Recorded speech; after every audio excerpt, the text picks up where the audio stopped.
Play for still. I think so. Do you want to bet against us?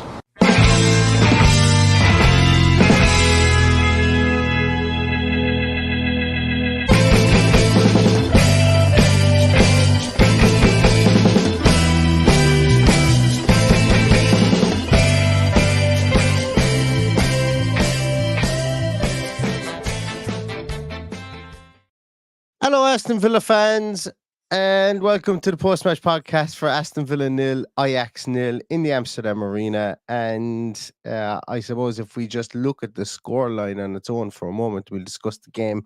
I think, to be honest with you, Villa will be happy to bring home a 0-0 scoreline to Villa Park against AJAX, who I thought were really, really good. I did a preview with Michael Statham of the Football Around You podcast, and he said to me beforehand, or he said to me on his podcast, what did I make of AJAX? And I said that there was about 10 players in their squad that I would certainly take a look at for Aston Villa to sign.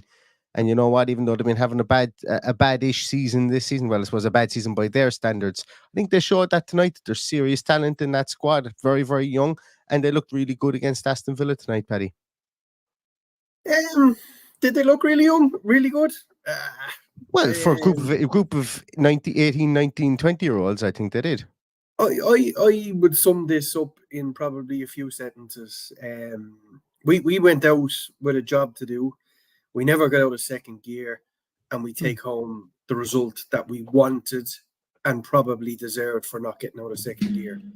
We rested arguably our two best players. We brought them on for the last half an hour to shake things up a little bit, but there was nothing to do at that stage. And I think this is one of the ones we'll look back and go, that was a properly managed European Cup tie. Yeah. Not by the fucking referee, but by our coach and ticket that are in there to sort out what we need from this tie.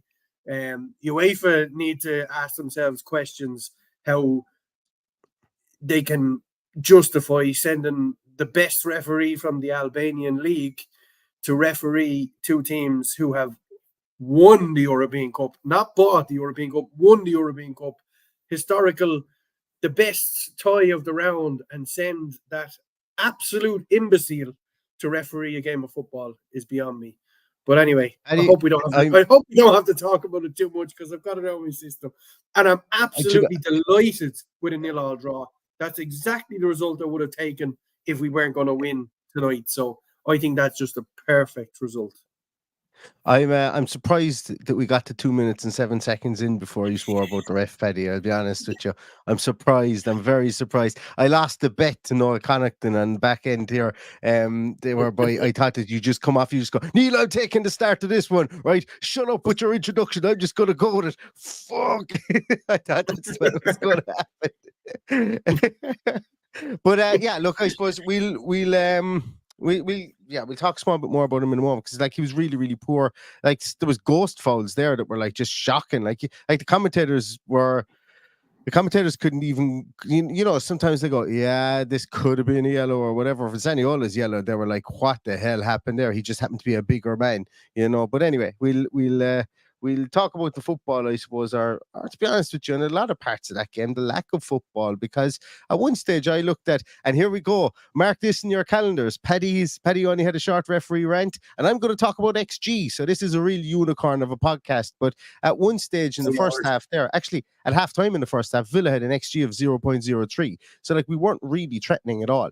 I suppose really throughout the game we weren't really threatening, but I think that was, you hear a new phrase, it is a new phrase, I suppose, but resting defense, and I think you could probably sum this game up where Villa went out for about 80 minutes of this game and just tried to play resting defense.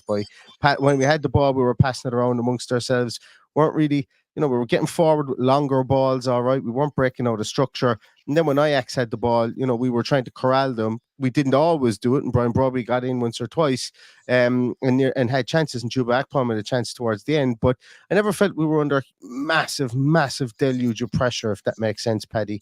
But so that's kind of my thoughts. And I think, look, Villa will feel aggrieved about the red card. I think Villa's red card was less of a red card than AJAX's red card, even though I believe both of them shouldn't have been red cards. Neither should have been a red card. And for Konza, it's specifically because he shouldn't have got the first yellow because he was fouled and landed on the ball. Yeah. But anyway, and the second one, and arguably the second one, he was the one that was being dragged back because Akpom had the hand over the shoulder. Yeah, but you've got to wonder what he's looking at when Zaniolo gets his body in front of the ball to take it down and gives a yellow card, and then a fella hits Watkins across the face with a trailing arm, and there's no yellow card. It's just a free kick. So, look, we're at nothing talking about these fucking idiots. It's just absolutely ruin any occasion. Like, that could have been the final. That this could be the biggest game of the Conference League we'll ever see in years to come, and it's ruined by just unbelievable decisions. Like, it just begs belief. But the most important thing here is, and let's not overshadow this, we have gone and done a workmanlike performance, albeit we will be slightly worried about why Torres was taken off at halftime. I think that might have been just a game management situation. Me too. We're looking towards Sunday.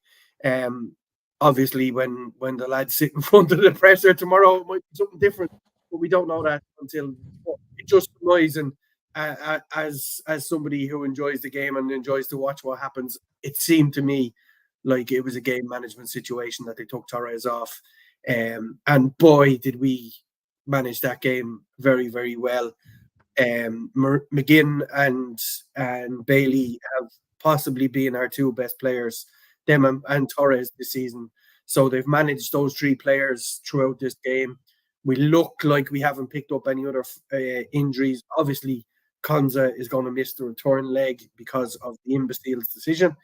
And look, we'll take it and move on. And I think that has to be the overriding feeling after this, is that we've done a great job. We've gone to AJAX, which would have been a huge banana skin over the years. Obviously, they're not as good as they used to be, and we've come out of it with a 0-0 draw, going to Villa Park, and Villa Park next week is going to be absolutely rocking. It's so ready to go. It's going to be absolutely amazing, and everyone is looking forward to it. And it's probably the best for a spectator to go to Villa Park next week. It's probably the best possible result that could have happened. And we'll all get behind the team and hopefully roar them forward and into the next round. I think they were average. I think they were bang average. I think they were there for the taking, but we managed the game well, and we'll go and beat them next week. Yeah, and look, exactly. So, like, and once again, I always start off this with, I don't tell anyone how to be a fan. If somebody thinks that we were shite today and that they should go down the pub for 10 points to watch that game out of their mind, do it. Absolutely fantastic. Fan however you want to. I'm with you, Paddy, on this one. I think today there was a lot of players out in that field that understand the gravity of the Spurs game. And yes, people can say the Spurs game is like, unless we go and win the Spurs game, you can talk about taking the foot off the pedal in this game, if that's what you believe. But I think coming out of this with 0-0 draw, with what looks to be no injuries, because I, like you, think the Pau Torres was brought off. I think it was game management. It was, okay, with 45 minutes in here, we need to get somebody up that right-hand side. Let's get Cash on there. Let's bring Konza back into the centre of defence. Konza now will definitely start on Sunday now, although I think he always was going to. I think he actually starts, if Pau Torres is fit, at right back. And I think we see that defence that we saw that started today start against Spurs, but that's beside the point. So I think today was a game whereby we wanted to go out there, we wanted to be resolute, maybe nick it 1-0 and come home. We've gotten it all out of it. And I think we kind of move on from that point of view. Talk about a couple of the players, Paddy, that got their first run today. Like, we were texting back and forth about young Tim. What did you make of young Tim? I think what I said to you was he's a little bit loose. He took a couple of touches too many. His touch seemed a little bit off. But I put him in the same bracket as Morgan Rogers tonight, in that these kind of games stand to young players. If you're throwing them in at this stage and we have to throw them in on Sunday with 60 minutes on the clock, it will absolutely stand to them if they don't start. That is. And look, this is all a learning process, and we've come out of this unscathed, and that's the most important thing. But you couldn't really fault the two players, considering they've gone into that, and it is a bit. I know. I always say that the TV companies will turn down the atmosphere. I watched the game and couldn't hear too much that was going on behind. I could hear the Villa fans at times. I could hear the Ajax fans growing into the games with how the game was. They weren't in it from start to finish. It's similar to their players. It's when they got corners or when they got decisions that they probably shouldn't have got. Then they really come into it. But I've nothing but praise for young Tim for coming into that. Thank God he didn't see too much of the ball, because the commentator really annoyed me because he couldn't say his fucking name. It was like as if he was emphasizing the wrong syllable the whole way through. That's what he was doing. It was fake. Yeah, it was like I was beginning to doubt myself, going, okay, look, this guy has obviously been briefed still with a breakdown of how to pronounce his name. And he's not, and either everybody's been pronouncing it wrong for the last 2.5 years since he made his debut with Villa, or this guy is struggling. That's basically what I was getting. That's what I was thinking. I was like, this guy is struggling, but yeah. So I did have a little chuckle. The chuckle regards to that. The 2 times I had a good chuckle was when he kept on pronouncing his name wrong. And look, I hope the guy that was double parked with the two pints of beer above in the stand, just about to sway with the bucket hat on. I salute you, sir. I live vicariously through you, and I really want to have the rest of the night that you're going to have afterwards, because you look like you were going to absolutely fly for the rest of the night, buddy. So thank you so much for making it onto the screen. You made me a very happy man, because I appreciate that. I appreciate that stuff. And if you make yourself known to me via DMs, I will. I'd love to know how your day went on, how your day went after that, because you, my friend, look like you were having the time of your life. But getting back to Tim and Morgan Rogers, I think it's really interesting, like the eye test and the I suppose when you look at the statistical output and stuff like that for them, because both of them had like Tim only Tim only had 3 misplaced passes, and one of them was a long ball as well. So it was interesting, and what you said there about 1 or 2 times when the ball came to him, maybe he could have got it under control and it bounced off him. And he lost possession 7 times. So did Morgan Rogers. But Morgan Rogers, when he got the ball under control, had only misplaced 2 passes as well throughout the course of the game. So, they're young players. The pluses and the minuses are there. I certainly didn't think any of them were bad. I didn't think any Aston Villa player was bad tonight. Yes, I thought some of them were starved of possession. Both of these guys only had 27 touches of the ball. They're actually remarkably similar statistical games, to be honest with you. They only had 27 touches of the ball. So there was a lot of times in the first half where they predominantly played, one of them playing for 63 minutes in Morgan Rogers and 74 minutes in Tim. The most of the ball that they would have been in the second half, because we didn't have an awful lot of possession in the first half. Ajax, I think, had over 60% possession in the first half, and we really didn't own the ball in the second half of the first half at all. Ajax were very much more ball dominant in that part of the game. So I suppose, look, it's contextual with regards to those 2 guys. I don't see anything concerning with either of the 2 of them. As you said, bright lights in Amsterdam, big night in Amsterdam, big team, big crest. These guys would know about the gravity of European games. Fair play to them. Neither of the 2 of them made a mistake per se. I thought young Tim's yellow card as well was pretty baffling. All he did was kind of stand there. But hey, listen, there was a lot of people got yellow cards that probably didn't really deserve them tonight, and we'll probably move on from that. But I thought they were okay. I wouldn't be down on any Aston Villa player today, given what we have to come, and the fact that they did kind of manage that game pretty well tonight, albeit we would have preferred more possession and more calmness at times. Yeah, and look, I'm kind of half listening to you and looking at the comments. People are entitled to say what they like about a player. I quite rightly put up my hands and go, I was completely wrong. I wasn't completely wrong. I underestimated you can't put up your hands and say I wasn't completely wrong. I just changed my mind in mid-sentence. Is that okay? I put my hands halfway up. Halfway up. Yeah. Look, how wrong did we get? Every fan got it about Leon Bailey for the last 2 years, and now we're looking at the Abbey going, is he going to be Leon Bailey? Is he going to come good? Is he going to really just bomb on. And look, we needed those 3 players to do a job tonight to protect what we have on the bench. Sunday is huge. Next Thursday is huge. The following Sunday is huge. The next 3 games could see us looking back at being in the next round of Europe and being relatively out of touch of those below us for at least 5th place anyway. So this is a big 2 weeks, and I think even if we're without Pau Torres on Sunday, I think we've done okay tonight.